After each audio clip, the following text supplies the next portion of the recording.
qui vont être dans l'hébreu, mais après, je vais revenir dans du concret, parce que c'est pour un peu répondre à ta question. Donc, on a dit Bedidout, Boded, Ichidout et Levad. En fait, la clé de la problématique qu'on a eu aujourd'hui, à savoir est-ce que la solitude était déjà un élément qui était le mal du siècle pour un peu vulgariser la problématique, ou bien c'est quelque chose qui permet une élévation.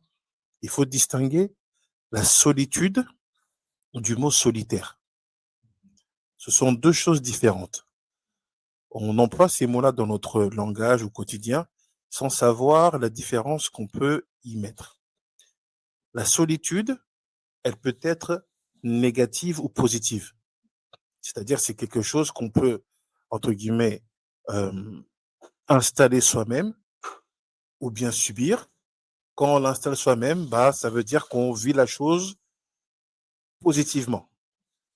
Mais par contre, quand on la subit, quand il y a un événement de société, quand il y a une situation qui nous l'impose, elle est négative.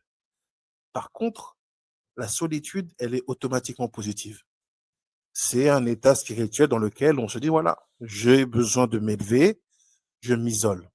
Donc en fait, sur ces trois aspérités, on va dire dans ce qui concerne la solitude, on a positif et négatif, et solitaire, on a que du positif. C'est ça la nuance que tu as obtenue avec ces trois termes en hébreu, à savoir Yachid, Boded ou bien Levad.